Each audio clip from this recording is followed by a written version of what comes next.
It is a hugely symbolic and historic day in Turkey. The former Istanbul Museum Hagia Sophia is holding Muslim Friday prayers for the first time in over 80 years. Earlier this month, President Erdogan controversially decreed the building should be turned back into a mosque. It was built 1,500 years ago as a cathedral, then became a mosque, and then a museum. This is President Erdogan arriving with some of his top aides a little earlier. His move to make the building a mosque again has angered Pope Francis. It's been condemned by international powers, including France and Russia. But President Erdogan has defended the move. He says that Turkey has exercised its sovereign right. About 1,000 people are inside, able to attend the prayers. That's because of coronavirus restrictions. And let's just show you a glorious picture here of Istanbul. The Hagia Sophia really at the heart of the city, located on the west bank of the Bosphorus. It is a Unesco World Heritage Site, and we can take you there live now and show you inside. In the past half hour, we've seen the imam starting the formal prayers. President Erdogan, as I mentioned, is there with 1,000 worshippers.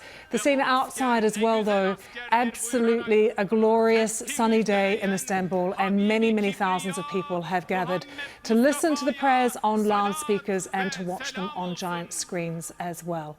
There's a huge security presence in Istanbul, so let's take you straight there to Shahdi Al-Kashif, who is from our Arabic service, right there outside the Hagia Sophia. Tell us about the atmosphere there at the moment.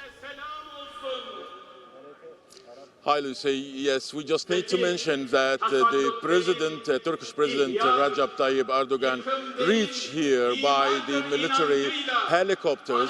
And when he reached to the main gate of Hagia Sophia, all the crowds here in the front of Hagia Sophia was stand up, and they start to shouting and say Allahu Akbar, the great God.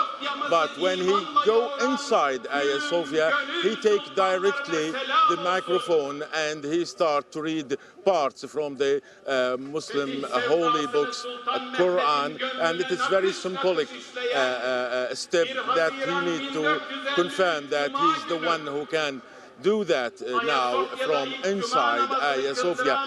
The situation, we can say that's very excited here outside from morning, and we can say that from midnight maybe dozens of thousands was trying to reach to the main city, to the central of Istanbul, and to participate in this first Friday prayer since more than 86 years. And we can say that more than 21,000 from the policemen is trying to secure the old city of Istanbul and the area around Hagia Sophia.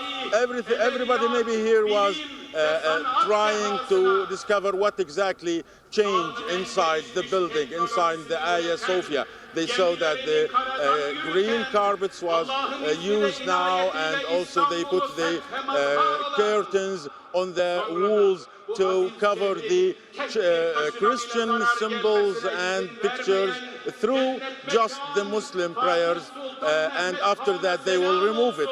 That's what the Turkish authority says, and they will allow to all the visitors from Muslim and non-Muslims to reach here and to go for free inside Hagia Sophia. The one important thing is that everybody now waiting the Erdogan speech, because many sources say that Erdogan will gonna send a very strong messages, maybe to the EU, maybe to the Americans, and also to the Arab and Muslim countries. Nobody knows what exactly the kind of messages could be the Erdogan speech, but absolutely we are following that today. Shadi, thank you so much for joining us from outside the Hagia Sophia in Istanbul. We too are waiting for President Erdogan to speak and perhaps respond to some of that international criticism. But let's bring in our former Turkey correspondent, Chris Morris, with me now. You've written a book on President Erdogan, so you're also waiting for that moment too, Chris, when he speaks. But I heard a gentleman earlier today say we are ending our 86 years of longing today. How many Turks would agree with him? I think the majority of Turks would probably agree. I mean, the opinion polls certainly suggest this is an incredibly popular move in Turkey.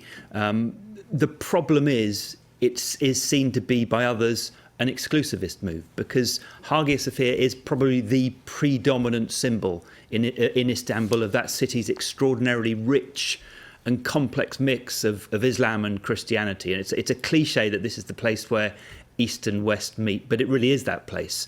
And as you've already said, this was the great cathedral of Eastern Christianity for nearly 1,000 years before it became a mosque. It was actually built before Islam emerged on the Arabian Peninsula. So this building existed before the religion of Islam did. And so there will be those, certainly outside Turkey, who feel that this is an insult to them. And we've heard that from international leaders as well. And Chris, another sign that the wall between politics and religion is also being torn down.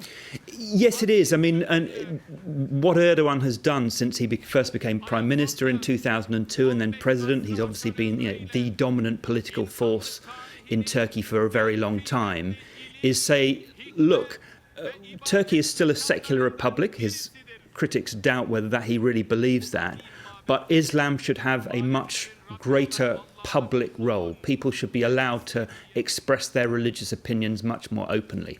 I think this is the most symbolic thing he's done to do that, because Hagia Sophia does have that very special place in the city's history. But he's been breaking down the boundary, if you like, between politics and religion for some time in a way that makes secular Turks very uncomfortable. If you are a businessman or a journalist who has been locked up under President Erdogan, if you are indeed non-Muslim in Turkey, how will you be seeing today if you live in the country? Well, certainly if you're from the very small and unfortunately getting smaller Greek Orthodox minority that still live in Istanbul, this will be a dark day, and we've heard that expressed in very strong statements from the Greek government, from the head of the Orthodox Church. We've also heard it from President Putin, representing the Russian Orthodox Church. We've heard it from the Pope, who said he was very distressed by this decision.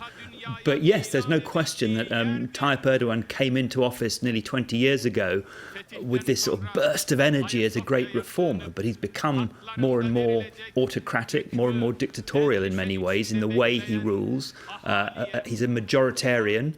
He has won a series of elections, and he has overcome some extraordinary things. Don't forget 4 years ago, I think 4 years ago this month, was it? 5 years ago this month, the military coup that tried to unseat him. So he has been through some extraordinary times, but his default political methodology is to appeal to his heartland base, which is that mix of Islam and nationalism. And this extraordinary day today really is aimed squarely at doing that. Chris, thanks so much for that, and we will wait to hear from President Erdogan and bring you that when it happens.